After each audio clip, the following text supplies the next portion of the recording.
Good morning, everybody. It is Wednesday, and week's flying by, and we've been super busy as usual. We haven't had that many offers going out. Actually, the investor flow has slowed down quite a bit. Farah had some yesterday, but I think that was it. And of course, we did our own offers as well, because we do those every day, 3 to 5 of our own offers, plus whatever investors turn stuff in. So I think Farah was the only one yesterday. So anyway, that's where we're at with that, and we've been super busy trying to clean up a couple deals. We've got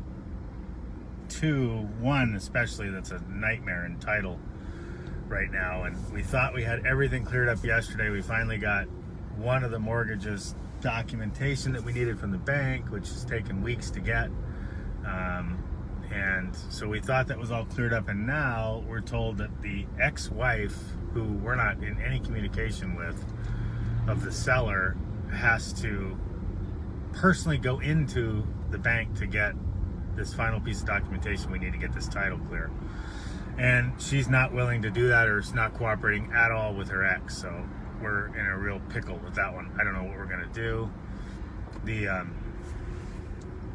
The mortgage is also in arrears. This is a lease option deal.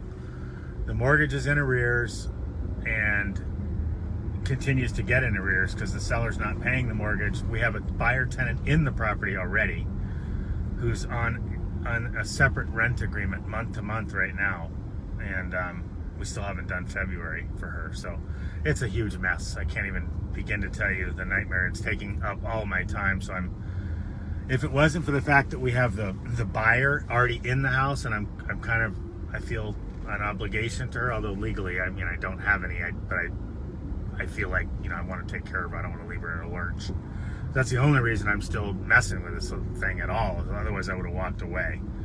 But we'll probably end up making little to nothing on it, and but at least the buyer will be okay. But anyway, that's been a soul-sucking emotional drain, and taking a little wind out of my sails the last few days, trying to deal with that, and it's driving Nathaniel nuts too. And so, that's been tough. And then we have another one that we have buyers interested in seeing, and we can't get the seller to let us in the property. So this is just crazy, guys. Make sure, on Joe McCall's one-page contract, which is what I use most of the time, especially if it's a lease option deal. On Joe McCall's contract, it clearly states that the seller is responsible to let you have access to the property, or have a lockbox, or something like that. But this was a wholesale type deal, so it's a cash deal basically.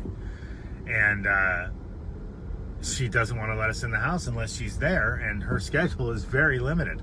So we've had 2 buyers that we've been able to get interested that want to come look at the house, and then we can't arrange for her to be there. And then we did arrange one time, and she canceled the last minute. So I don't know if she's playing games with us, if she's trying to stall, or she's got a better offer, because our contract with her expires on the 7th.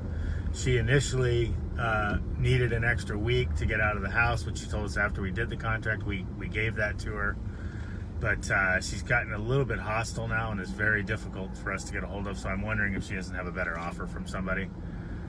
So, those are my 2 nightmares. I'm spending most of my time with the last few days, it seems like, and it's frustrating because I just want to get them out of the way so I can continue the marketing and going forward, and continue the momentum we have going, which is what I really want to be doing. So, but lesson learned was that I didn't have cash buyers lined up for these type of properties. I just didn't have a cash buyers list for those type of properties, and we got hit with a bunch of them at once and didn't know what to do with them, or didn't have anywhere to dispose of them or move them. So it's put us into a bit of a crunch. And then I got this one lease option deal that just is sideways just because it is, and it's just a messy situation that again, we should have done a better job pre-qualifying the situation before we allowed this tenant to move in. But what happened was, we got the property under contract with the seller, and I literally put it up on the internet, and the very night I put it up, this buyer was hot to trot and had the 10 grand ready to give to us. The very next day, Nathaniel showed her the property, and she showed up with 10 grand in cash, stuck it in his hand.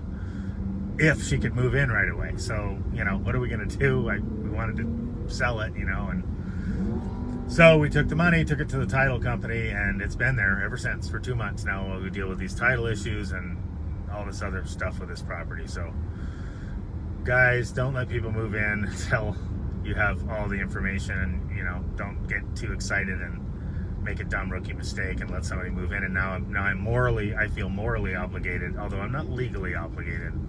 I feel morally obligated to the buyer because, you know, she's moved already now. So it's going to cost her, if she has to move out of this house because we can't get this situation cleared up, and that may be what happens at this point. I don't know. I'm doing my best to clear it up, and I can only control what I can control. If she has to move, it's going to cost her. So, you know, that's something I'm going to have to work out with the seller, and, you know, she's going to have a month or so to live there for free while she figures out a new place to go move, since this house isn't going to work out, if that's what it comes down to. So that's what I'm dealing with, guys. So I apologize. I've been a little distracted. I haven't been as motivated as far as my marketing and stuff because I've got all this other junk going on. But this is what happens. You get distracted, and then the marketing stops, and that's why, as Joe likes to say, marketing is getting done for me in spite of me, by my system and by my team. So the marketing is still happening even though while I'm dealing with all of this, which is very difficult to do when you're solo and you don't have automation and you don't have VAs and you don't have partners and assistants and all that stuff. So this is when it can be tough when you got a situation like this. I mean, it's literally taking me hours to deal with, to where it's now, if I could just walk away with a zero, I'd be better off right now than I am chasing this thing down. But like I said, I've got the seller, or excuse me, I've got my buyer tenant is in the property, and I want to make sure that I give her the very best resolution that I can in a sticky situation right now. So I'm well, I'm not legally on the hook, and I could just walk away and say screw it. I'm not that guy, and so I'm dealing with it and doing the best I can to try to resolve the situation. So anyway, those are some of the things you get into. Lessons learned are: A, make sure no matter what kind of a deal it is that you're completely upfront with the buyer, or with the seller and the buyer for that matter. But let the sellers know what you're doing. I mean, I do. I'm not. This wasn't a case where I didn't. I mean, I guess I didn't spell it out enough. And I mean, this person was not. It was not a shock that I was an investor. I made that very clear. We were trying to do lease options first. You know, we talked about listing the property, so it's not like this was a surprise or anything. You know. So, and I'm speaking about the property. I was telling you the seller now doesn't want to give us access to unless she's there, and it's being very difficult as far as when we can show it and that type of thing, which makes it, you know, hard to move. So, but it's not like she didn't know what we were doing or it was a shocker. I would get it if she didn't know we were investors and I sprung this on her, which people do all the time. But that's not how this went down at all. It's not how I do things. So, you know, anyway, these are some of the problems we deal with. It can be frustrating, but you just got to get through them and think about the benefits of the job, which are far outweigh this type of hassle. And, you know, it definitely beats the punching a clock or, you know, reporting into somebody every day. I can imagine that whatever trials and tribulations we have here, it's definitely better than doing that. So I'll get through it and we'll move on to the next one, and we'll go from there. But it can be draining, guys. I'm sure you can hear it in my voice. I'm exhausted from this whole thing, and I just want this one deal to be over with, and I wish I could throw it away, but I can't. So, you know, I think it's important to, you know, that you do take that into consideration, guys. Whether, if you can legally walk away, that's great, you know, that you're not financially on the hook. But I don't know, for me, there is some kind of a moral obligation. Maybe that's my downfall. You know, we talked about it in another video the other day. We were talking about the people with the most money always are the biggest, for lack of a better word, I guess, asses. You know, they're just, not all of them, but a lot of successful business people are just cold-hearted. I mean, that's just the way it is. They don't, emotions don't play into it, and they don't allow that to step in the way of a business decision.